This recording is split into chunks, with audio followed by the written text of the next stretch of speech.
వింతైన కార్యాలు చేసే దేవుడు ఆయన. హల్లెలూయా! అంత గొప్ప దేవుడు, అంత ఆశ్చర్యకరమైన దేవుడు, ఆలోచనకర్త అయిన దేవుడు, అద్భుతాలు చేసిన దేవుడు, వింత కార్యాలు చేసిన దేవుడు. కన్నీరు కార్చాల్సిన అవసరం ఎందుకు వచ్చింది? అసలు ఆ కన్నీటికి కారణం ఏంటి అనే విషయాలు, రెండు విషయాలు నేను బైబిల్ మొత్తం నాకు కనబడి రెండు కన్నీళ్ళని మేము ముందు పెట్టబోతున్నాను. ఒక వాక్య భాగాన్ని మనం చదువుతున్నామా? లూకాసు వార్త 19వ అధ్యాయం తీద్దాం మనందరం. లూకాసు వార్త 19వ అధ్యాయము 41వ వచనం నుండి 44వ వచనం వరకు మనం చదువుకుందాం. లూకాసు వార్త 19వ అధ్యాయము 41వ వచనం నుండి 44 చదువుమా.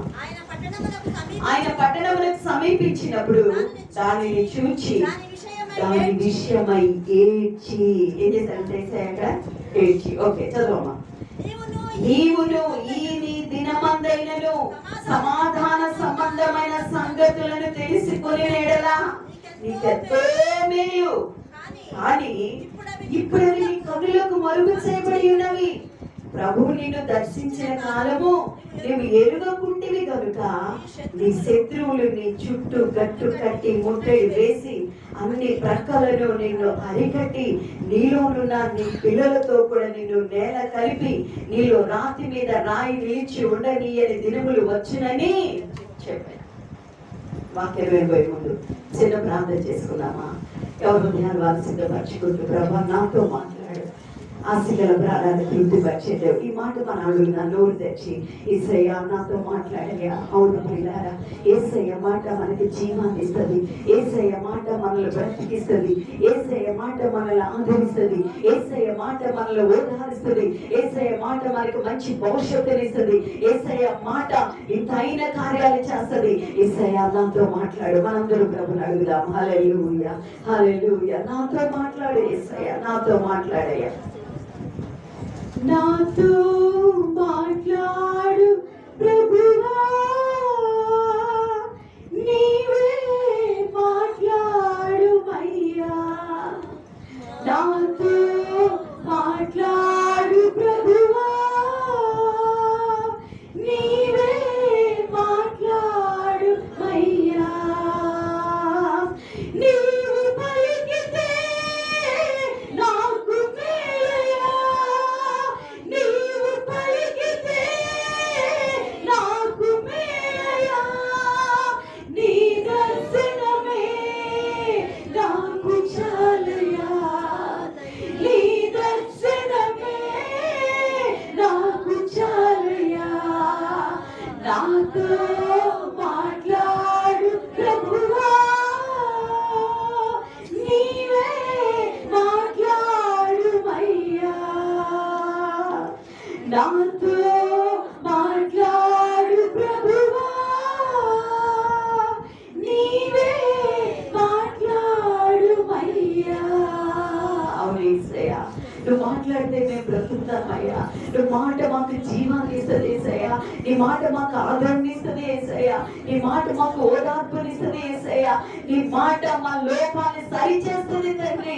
హెచ్చరించే నీ మాటలు, ఖండించే మాటలు, బుద్ధి చెప్పే మాటలు, ఆదరించే మాటలు, ఆశీర్వాదాన్ని ఇచ్చే మాటలు బయలువెళ్తుండగా ప్రతి హృదయం సిద్ధపరచబడ్డకు సహాయం చేయండి ప్రభా. మీకు స్తోత్రాలు.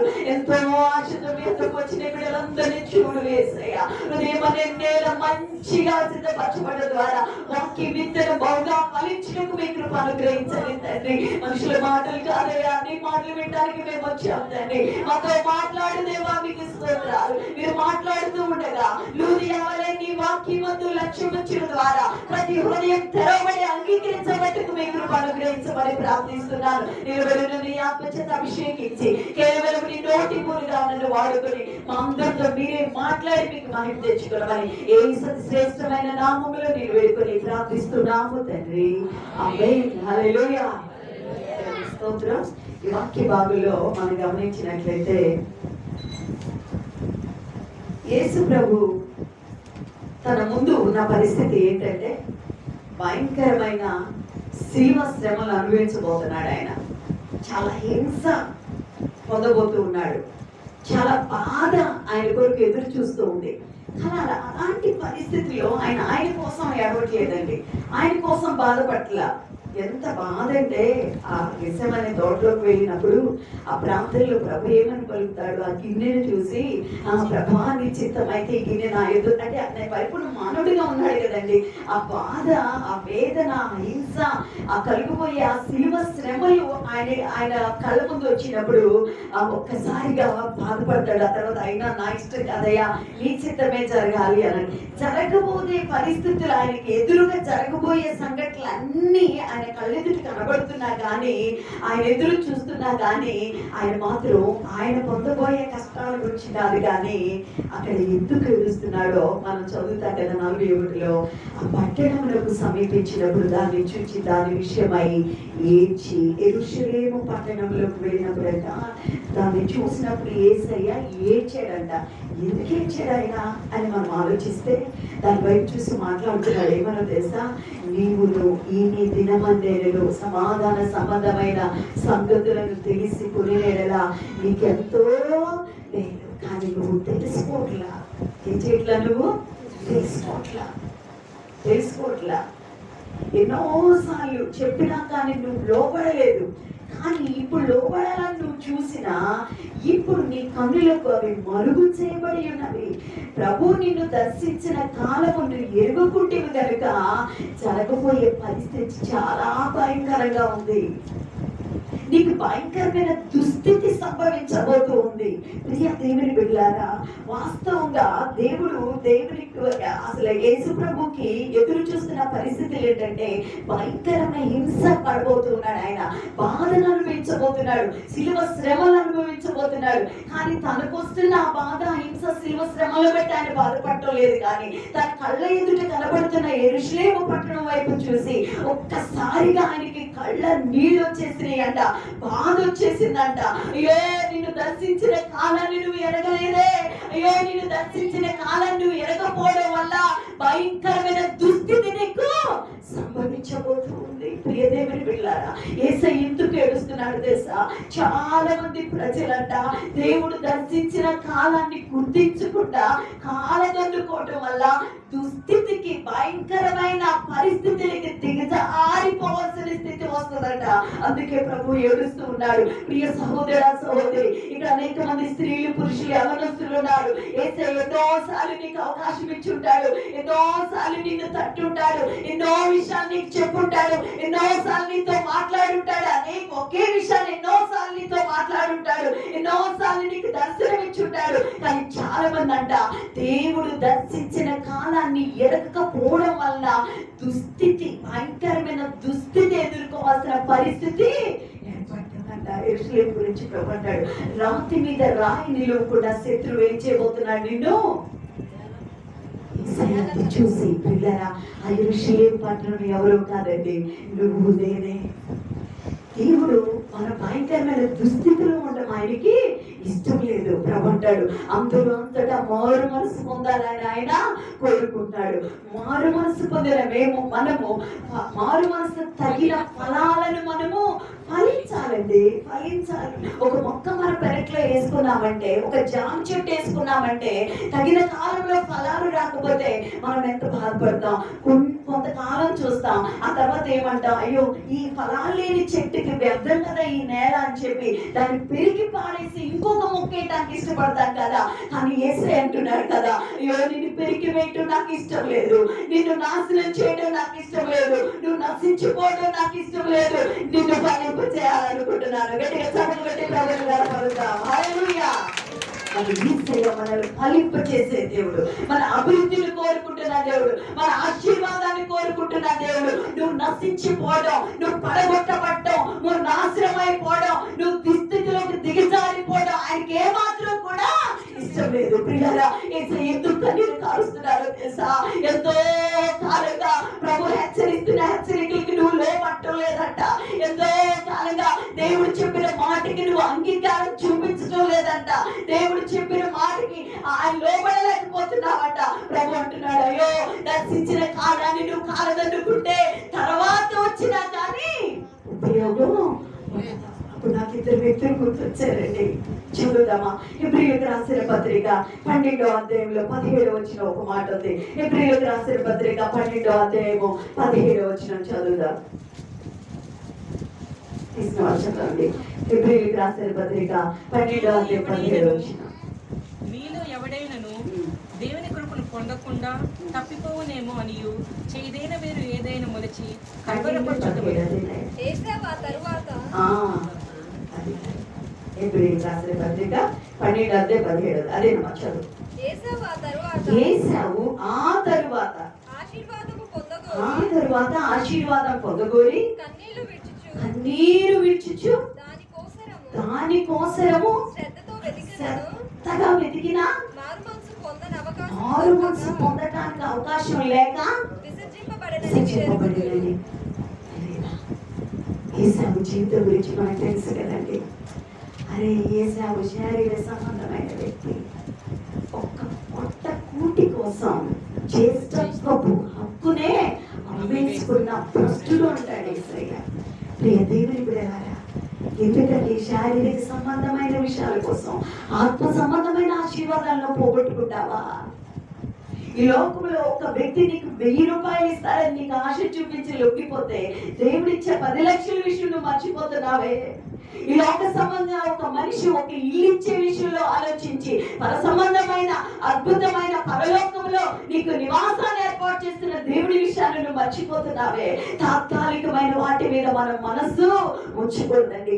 కేవలం ఒక్క పూట కూటి కోసం జ్యేష్ఠత్వపు హక్కును అమ్మి వేసుకున్న ఏశావు వంటి భ్రష్టుడైన, ఇంకో పెద్ద మాట అంటాడు యేసయ్య, లోబిలో ఉన్నాడేమో జాగ్రత్తగా చూసుకోండి. అయితే ఏశావు ఆ తరువాత ఛాన్స్ అంతా అయిపోయి దేవుడిచ్చిన అవకాశాలన్నీ దుర్వినియోగం చేసుకొని ఆ తరువాత ఆశీర్వాదం పొందబోయి కన్నీరు విడిచుచు దానికోసం వెతికినా కానీ మారు మనసు పొందే అవకాశం లేకుండా విసర్జించబడ్డాడు. ఇదంత పెద్ద మాట అండి.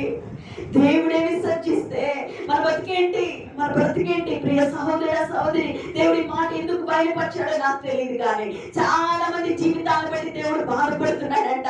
ఎన్నో హెచ్చరికలు ఎందుకు వస్తున్నా కానీ, ఎన్నో ఖండితమైన వాక్య భాగాలు ఎందుకు వస్తున్నా కానీ లోపడకుండా నీకు జరగబోయే దుస్థితి దేవుడు గుర్తెరిగి నీ జీవితాన్ని బాగు చేయాలని, నీ కుటుంబాన్ని కట్టాలని, నువ్వు అభివృద్ధిలోకి రావాలని, నీకెంతో మేలు చేయాలని దేవుడు సిద్ధపడి ఉంచితే నువ్వు చాలా అవకాశాలు ఏం చేస్తున్నావంట? చేర్చుకుంటున్నావంట. ఇలాంటి వారి విషయంలో దేవుడు ఏం చేస్తున్నాడు? చెప్పండి ఏం చేస్తున్నాడంట? కన్నీళ్లు కారుస్తున్నారట. ప్రభువు ఏం చేయలేకపోయాడంటే దేవుడు అవకాశాలు ఇస్తాడు అందరికి. నినేవే పట్టణ ప్రజల గురించి మనం ఆలోచిస్తే ఆ పట్టణ ప్రజలు చాలా భయంకరులండి. అసలు వాళ్ళ చరిత్ర ఎంత భయంకరమైందంటే వాళ్ళు వేసే శిక్షలు కూడా చాలా భయంకరంగా ఉంటాయంట. ఎవరైనా తప్పు చేస్తే వాళ్ళు వేసే శిక్షలు నేను విన్న విషయాలు, గుంట తవ్వి ఆ గుంటలో మనిషిని చేతులతో సహా పాతి పెట్టి తలొక్కటి బయటికి పెట్టి గొడ్డు చెవులు వదులుతారంట. అంటే ఎంత క్రూరత్వం కలిగిన వాళ్ళు వాళ్ళు గుర్రాలు వదులుతారంట. ఎంత మూర్ఖత్వం కలిగిన వాళ్ళు. అలాంటి చెడ్డ ప్రజలకు కూడా దేవుడు ఒక ఛాన్స్ ఇచ్చాడు. హల్లెలూయా. ఆ ఛాన్స్ వాళ్ళు ఏం చేసుకున్నారు? సద్వినియోగం చేసుకున్నారు. కానీ ఈరోజు ప్రభు ఎందుకు కన్నీరు కాలుస్తున్నారు తెలుసా? ఎన్ని ఛాన్సులు ఇస్తున్నా కానీ, ఎన్ని హెచ్చరికలు వస్తున్నా కానీ, ఎన్ని అవకాశాలు నీకు వస్తున్నా కానీ, అయ్యో దేవుడిని దేవుడుగా చూడటమే, నువ్వు ఒక విశ్వాసిగా ఒక నామకార్థంగా రావడమే కానీ ప్రభు కోసం ఫలించే వ్యక్తిగా ఉండలేకపోతున్నావట. కానీ ప్రభు నీ నుండి నా నుండి కోరుకుంటున్న ఒక విషయం ఏంటో తెలుసా? పోడి పారిపోయిన జీవితాల గురించి కాదండి. మనం చిగిరించే వారంగా ఉండాలి, ఫలించే వారంగా ఉండాలి, అభివృద్ధి పడే వారంగా ఉండాలి. హల్లెలూయా. మన యేసయ్య ఎంత గొప్ప దేవుడో తెలుసా? ఇప్పటికైనా నీ మనసు మార్చుకొని ప్రభు దగ్గరికి వచ్చి, ప్రభా నేను ఉన్న స్థితిలోనే ఉంటూ నాకు ఇష్టం లేదయా, నీ కొరకు నేను ఫలించాలి, అభివృద్ధి పరచబడాలి. ఏమిటి లోకంలో ఫలింపు గురించి నేను మాట్లాడటం లేదు. మనం కష్టపడి పనిచేస్తే డబ్బులు వస్తాయి. ఎవరెంత కష్టపడితే అంత సంపాదన సంపాదించుకోగలుగుతారు. తినడం పెద్ద సమస్య కాదు, సంపాదించడం పెద్ద సమస్య కాదు. మనకంటే అనుకునేవాడే బాగా సంపాదిస్తున్నాడు, కోట్లు మూటలు కట్టుకుంటున్నాడు. కానీ ఆధ్యాత్మికమైన ఆశీర్వాదం మనకున్నదా? రోజు రోజుకు మన ఆత్మీయ జీవితంలో ఎదుగుదల అనేది మనకున్నదా? అదే ప్రార్థన, అదే విశ్వాసమా? అయ్యో ఎంతమంది నశించిపోతున్నారు, ఎంతమందికి నువ్వు సువార్త ప్రకటించగలుగుతున్నావు, ప్రభు కోసం ఎంత యథార్థమైన జీవితాలను జీవించగలుగుతున్నావు. నలుగుతున్నా ఈ రాత్రి ప్రభు ఆయన కన్నీరు కచ్చడానికి గల కారణం అట నువ్వు ఉన్న స్థితిలోనే ఉండడం. ఎన్నోసార్లు నేను హెచ్చరిక చేసినా కానీ హెచ్చరికలు లోపడటం లేదట. దేవుడు అంటున్నాడు కదా, అయ్యో నిన్ను దర్శించుకోవాలని నువ్వు ఎరగలేకపోయావే, ఇప్పుడు ఇక సమయం ఏమై దాటిపోయింది అని పిల్లరా. ఈ రోజు మనకు దాటిపోలేదు, ఈరోజు మనకి దాటిపోలేదు. ఈరోజు మనం ప్రభు చెప్పిన మాటకి లోబడి ఫలించడానికి, అభివృద్ధి చెందడానికి, ఆధ్యాత్మికంగా ఆశీర్వదించబడటానికి, మన ప్రార్థన పెంచుకోవడానికి మనం ఇష్టపడినట్లయితే దేవుడు మనల్ని అభివృద్ధి చేయడానికి ఇష్టపడుతున్నాడు. హల్లెలూయా. కన్నీరు కాచాడంటండి యేసయ్య. ఎంత ప్రేమ అండి యేసయ్యకే. మొదటి నా మాట వెళ్ళలేదు, మనమైతే అలా అనుకుంటాం. నిజంగా ఒక్కోసారి తల్లిదండ్రులు కూడా వారి చావాడు చేస్తారని వదిలేస్తాను, కానీ మన పరలోక తండ్రి మన సృష్టికర్త ఆయన. ఎవరు చెప్పండి? నేను ఎప్పుడు మాట్లాడతాను, మన తల్లి కనకముందే మన యేసయ్య ఆలోచనలో ఆయన ఆల్రెడీ మనల్ని కన్న తర్వాతే మన తల్లి కన్నది. సృష్టికర్త ముందు మనం సృష్టిస్తేనే మన తల్లి గర్భం ధరించింది. కాబట్టి యేసయ్య ఎంతగా ప్రేమిస్తున్నాడో తెలుసా పిల్లరా. ఆయుష్ని పట్టడం వైపు చూశాడట. ఈరోజు నిన్ను చూసి ఎలాంటిగా మీరు భావిస్తున్నాడు యేసయ్య. నువ్వు నాశనం అవడం ఆయనకి ఇష్టం లేదు, నువ్వు దిగజారిపోవడం ఆయనకి ఇష్టం లేదు, నువ్వు ఫలించకుండా ఉండడం ఆయనకి ఇష్టం లేదు. నిజంగా నిన్నీవే పట్టిన ప్రజలకి యోనా ప్రకటించలేదు. యోనాకి ఇష్టం లేకుండానే, మనందరికీ ఆ స్టోరీ తెలుసు, ఇష్టం లేకుండానే లాస్ట్కి వెళ్ళాల్సి వచ్చింది. వెళ్ళి బాధగానే కోపంగానే ప్రకటించాడు, కానీ ఆ పట్టిన ప్రజలు మాత్రం ఎందుకో ఆ స్వార్థని అంగీకరించి ఎవరికి వాళ్ళు తగ్గించుకొని ఉపవాసములు ప్రార్థించడం ద్వారా దేవుని కనికరాన్ని పొందుకున్నారు. హల్లెలూయా. యేసయ్య ఇక్కడ ఏడవడానికి కారణం దేవుడిచ్చిన అవకాశాన్ని చాలా మంది కాలగలుపుకుంటూ ఉన్నారు. చాలా మంది రక్షణ కూడా ఆలస్యం చేస్తూ ఉంటారు. నిజంగా మన వస్తువులకి గ్యారంటీ ఉంది, వారంటీలు ఉన్నాయి, కానీ మనిషి జీవితానికి వారంటీలు గ్యారంటీలు ఉన్నాయా అంటే చెప్తాడు. మన తల్లి కనేటప్పుడు మనతో పాటు ఏమన్నా కార్డు వస్తుందా ఏమన్నా అంటాడు, ఏం రాదు. విచిత్రం, మనకంటే అవే బెస్ట్. ఫ్రిడ్జ్లు, వాషింగ్ మిషన్లు, వస్తువులే బెస్ట్. వాటికి వారంటీ ఉంది, మన బ్రతికి వారంటీ లేదు. కానీ చాలాసార్లు దేవుని రక్షణ మనం ఏం చేస్తాం తెలుసా? వాయిదా వేస్తాం. ఓ సహోదరు అంటున్నా, మా ప్రభుని యేసయ్యని నమ్ముకున్నావు కదా, నువ్వు రక్షణ పొందుకోనికి ఏం ఆటంకం లేదు కదా, ఏం లేదు కదా, లేదండి రక్షణ మా భర్త వచ్చిన ఇద్దరం కలిసి పొందుకుంటానంట. అప్పుడా నువ్వు బతుకుంటావని గ్యారంటీ ఏమన్నా ఉందా? చాలా సార్లు మనం ఏదైతే మనం తొందరపడాలో ఆ విషయంలో తొందరపడాలో, ఏ పడకూడదో అక్కడ మాత్రం తొందర వచ్చేసింది మనకి. పిల్లరా, ప్రభు ఎందుకు ఉపయోగిస్తున్నాడంటే ఈ సందర్భంలో నేను దర్శించిన కాలాన్ని నువ్వు ఎరగలేకపోయావు. నీకు ఎన్నో అవకాశాలు ఇచ్చిన నువ్వు దాన్ని సద్వినియోగం చేసుకోలేకపోయావు. యెషయా గ్రంథం 5వ అధ్యాయంలో కూడా ఉంటుంది, ద్రాక్ష తోట విషయం చదువుతుంది, కానీ ద్రాక్ష తోట విషయంలో ప్రభు ఇంతకంటే నేను ఏం చేయాలి? ఈ తోటకి కావలసినంతా నేను చేశాను, అన్ని అక్కడ దాని ఎదుగుదలకి ఆటంకంగా ఉన్న ముళ్ళు, రాళ్ళు, రప్పలన్నీ ఏరేశాను, దానికి కావాల్సిన బలం వేశాను. ఎంత చేసినా దాన్ని ఫలించుకోలేకపోతే ఇంక నేనేం చేయాలి? అంతకంటే నేనేం చేయాలి? దేవుని బిడ్డలారా, యేసయ్య ఎందుకు కన్నీరు కారుస్తున్నాడో తెలుసా? నీ జీవితంలో దేవుడు దర్శించిన కాలం నువ్వు ఎరగటం లేదంట, దేవుడు ఇచ్చిన అవకాశాన్ని నువ్వు సద్వినియోగం చేసుకోవట్లేదంట, వాయిదాలు వేస్తున్నావంట. అందుకే ప్రభు నీ జరగబోయే దుస్థితిని బట్టి, ఋషులేమో పట్టడమా, అయ్యో నీకు ఎలాంటి దుస్థితి జరగబోతుంది అని చెప్పి దాని గతి జరగబోయే స్థితిని బట్టి యేసయ్యకి ఏమొచ్చిందంట? కన్నీరు కాచాడంట. ఎంత ప్రేమ అండి మనం అంటే యేసయ్యకి, ఎంత ప్రేమ. ఇప్పుడు కూడా తండ్రి గుడి పాసం దగ్గర కూర్చొని కుమారుడు ఏం చేస్తున్నాడంట? మనందరి కోసం జ్ఞాపన చేస్తున్నాడు కుమారుడు. ప్రియ దేవుని బిడ్డలారా, ఎంత ప్రేమ ఆయనకి. మనం ఉన్న స్థితిలోనే ఉండటం ఆయనకి ఇష్టం లేదు, ఫలించాలి. ఒక జాబ్ చేసేవాడు పర్వాలేదు, వాచ్మెన్గా ఉంటా చాలా అనుకుంటాడా? అనుకోలేదు. ఎంత అనుకుంటాడు? నాకు తెలిసిన ఒక మా బంధువు వాచ్మెన్ పోస్ట్ ఇస్తే అసలు ఎంత ఫీల్ అయిపోయారు. చదువుకున్నాడు కానీ first government job watchman duty అయితే ఏమైంది గవర్నమెంట్ అని ఎంత ఫీల్ అయిపోయాడు. ఆ తర్వాత ఎవరికి చెప్పకుండా వాచ్మెన్ గా చేస్తున్నాను నేను ఎవరికి చెప్పకుండా ఏదేదో చెప్పుకొని టక్క బాగా డిగ్రీలు చదివేసేసి ఏ కాలేజీలో వాచ్మెన్ గా ఉన్నాడు అదే కాలేజీ ప్రిన్సిపల్ అయ్యాడు.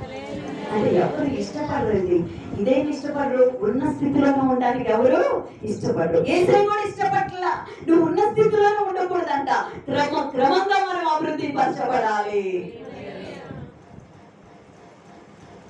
అలాగే బైబిల్ గ్రంథంలో ఏసావు అలాగున ఆ తర్వాత వచ్చి చేజార్చుకునే అవకాశాలన్నీ చేజార్చుకుని ఆ తర్వాత వచ్చి ఎంత కన్నీరు కార్చినా కానీ మారు మనసు పొందే అవకాశం లేకపోగా విసర్జించబడ్డాడట. ఎంత భయంకరమైన విషయం అంటే ఏసావు సంతానం శపితమైన సంతానం. ఆ తర్వాత ఇంకొక వ్యక్తి గురించి నాకు జ్ఞాపకం వస్తూ ఉంది. బైబిల్ గ్రంథంలో మనం చదువుతాం ఆదికాండం 4వ అధ్యాయం 9వ వచనం చదువుకుందాం. ఆదికాండము 4వ అధ్యాయం 9వ వచనం. యెహోవా నీ తమ్ముడైన హేబెలు ఎక్కడ ఉన్నాడని కయీను అడగగా అతడు నేను ఎరుగను నా తమ్మునికి నేను కావలివాడనా. చాలు యేసయ్య ఒక ప్రశ్న వేశాడు. ఎవరికి? కయీనుకి. ఎవరికి చెప్పండి? ఆదాములకి ఇద్దరే కొడుకులు ఉన్నారు. పెద్దోడి పేరేంటి? కయీను, చిన్నోడి పేరు హేబెలు. అయితే వాళ్ళిద్దరు అప్పుల్లో తీసుకెళ్లారు. దేవుడు ఎవరెవరు అప్పుడు అంగీకరించారు. అప్పుడు కయ్యను ఏం చేయాలి? మంచి వ్యక్తి అయితే అయ్యో నా లోపం ఏదో ఉందే సరి చేసి, మన బుద్ధులు అలా ఉండవు. కయ్యను బుద్ధులు చాలా మందికి ఉంటాయి. అదేదో నన్ను అంగీకరించలేదంటే ఏదో లోపం సరి చేసుకోవాలని అనుకోవాలా.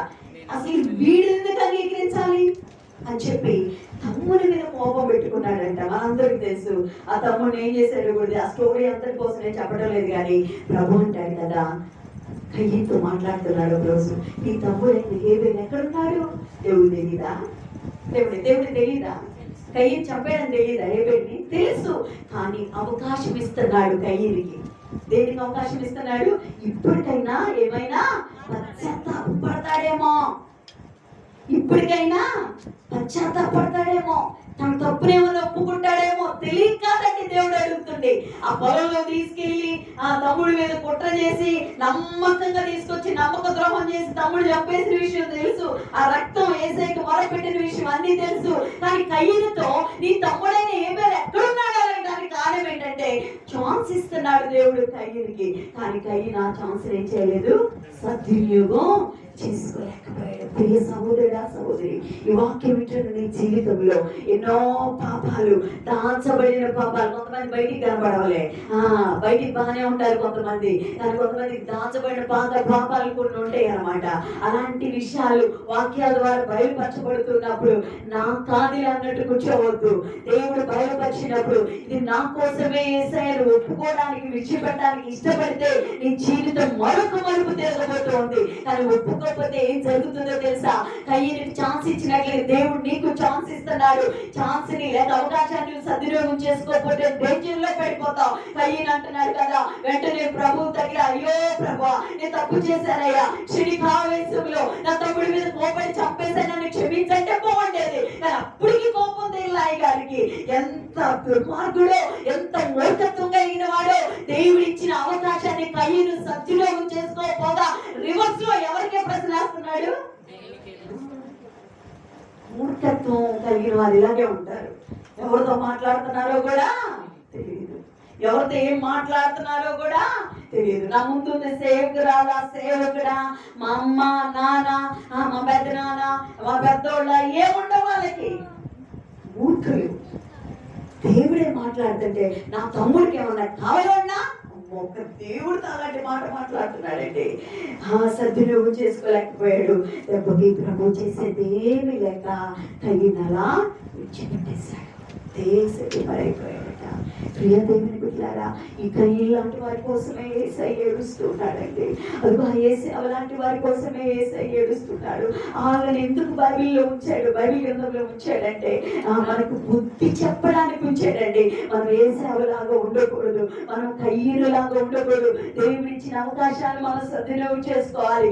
శారీరక అవసరతల నిమిత్తం మనం మన ఆధ్యాత్మిక జీవితాన్ని అమ్ముకునే స్థితిలో మనము ఉండకూడదు. దేవుని ఆశీర్వాదాలను పోగొట్టుకునే స్థితిలో మనము ఉండకూడదు. యేసయ్య గొప్ప దేవుడు, ఆయన సర్వశక్తిమంతుడు. నీకు ఎప్పుడు ఏం కావాలో ఆయన ఇవ్వగలిగిన శక్తిమంతుడు. మన దేవుడు ఎంత గొప్పవాడంటే ఆ శూన్యంలో సమస్తములు చేసిన దేవుడు ఆయన. హల్లెలూయా.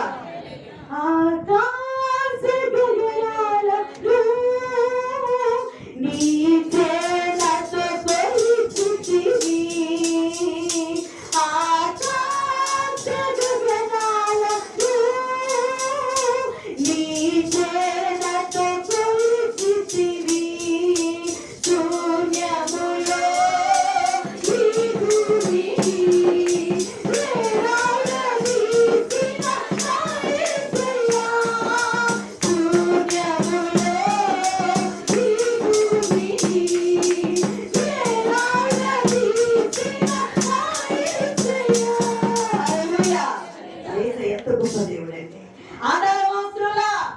నువ్వు ప్రభువుని నమ్మి ఆయన యథార్థంగా వెంబడిస్తే ఏమీ లేని చోట సమస్తం సృష్టించగలిగిన దేవుడు మన దేవుడు. గట్టిగా చప్పుడు కట్టి ప్రభువుని కనపడతా. అలాంటి గొప్ప దేవుడి మాట వినడానికి ఎందుకంటే అంత బాధ మీకు.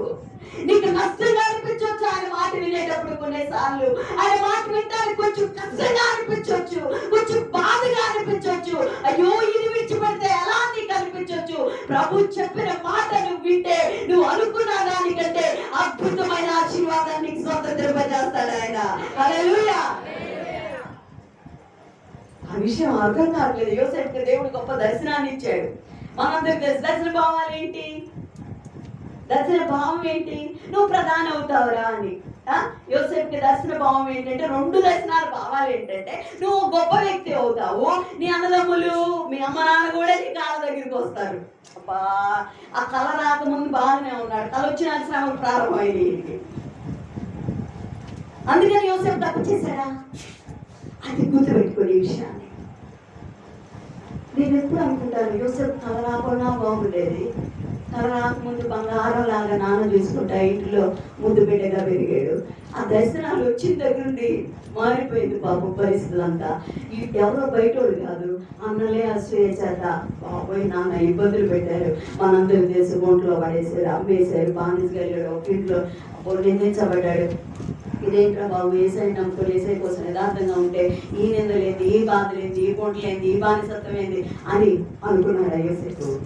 ఒక మాట అంటాడు ఒక సందర్భంలో, ఆ స్త్రీ తను శోధించినప్పుడు ఒక మాట అంటాడు, నేను దేవునికి భయపడేవాడు. ఇప్పుడు కూడా గట్టిగా చెప్పలు కొట్టండి. ఏమన్నాడు? నేను దేవునికి భయపడేవాడను. అమ్మ లేరు అక్కడ, నాన్న దగ్గర లేరు, పెద్ద అంటూ ఎవరు లేరు, నానే వాళ్ళు ఎవరు లేకపోయినా తన మనసుని తన శరీరాన్ని కాపాడుకున్నాడండి పాపం చేయకుండా. అది క్రైస్తవ్యం అంటే. దేవుడు దర్శనమిచ్చి ఎందుకు నన్ను ఇలా చేశాడని ఎన్నడూ అనుకోకపోగా ప్రభు కోసం యథార్థంగా నిలబడ్డాడు కనుక ఏ ప్రాంతంలో అతను నిందించబడ్డాడు, ఏ ప్రాంతంలో అవమానాలు పాలైపోయాడు, ఏ ప్రాంతంలో ఒక బానిస పిల్లలాగా ఒక ఇంట్లో పనిచేశాడు, ఏ ప్రాంతంలో ఒక నేరగాళ్ళలాగా ఖైదీగా జైల్లో పడేయబడ్డాడు, అదే ప్రాంతానికి యేసయ్య అతను ప్రదానం చేశాడు. హల్లెలూయా. దేవుని బిడ్డలారా, దేవుని మాట వింటాము, వినే దగ్గర నష్టంగా అనిపించవచ్చు, కష్టంగా అనిపించవచ్చు. ఈ దేవుడు అలాగే చెప్తాడులే, ఇది పోగొట్టుకుంటే నాకు ఎట్లా అని అనిపించవచ్చు. కానీ లోబడి చూడు, సంవత్సరాల్లోనే దేవుడు అద్భుతం చేయబోతున్నాడు. హల్లెలూయా. ఊహించని కార్యాలు చేస్తాడు మన దేవుడు. ఎలాంటి కార్యాలు? అండి యోసేపు ఎన్నడన్నా అనుకోని ఉంటాడు అసలు నేను ప్రధాని అవుతానని. సరే వాళ్ళ ఇంటి దగ్గర అయితే అనుకోవచ్చు, ఎక్కడ పరాయి దేశంలో. అని యోసేపులో దేవుడు మెచ్చుకునే విషయం ఏంటో తెలుసా? ఇప్పుడు అమ్మా నాన్న ఉంటేనే పిల్లలు చాటు మాటనే ఎన్నెన్నో పనులు చేస్తున్నారు. పిల్లలు యవ్వనస్తులు పక్కన పెట్టి పెద్దలు కూడా అలాగే తయారైపోయారు. పాప ఎంత భ్రష్టత్వంతో నిండితో లోకం. పిల్లరా, తప్పు చేయడం ఈజీ అయిపోయింది, భయపడలేదు ఎవరు.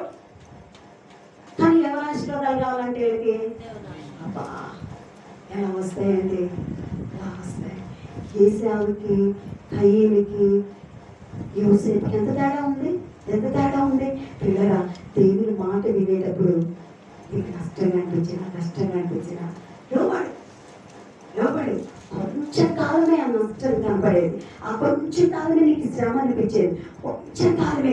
ఆ తర్వాత నువ్వు ఎంత శ్రమపరచబడ్డావో, నువ్వు ఎంత నష్టాన్ని అనుభవించావో దానికి 100 ఫలాన్ని యేసయ్య ఇవ్వబోతున్నాడు.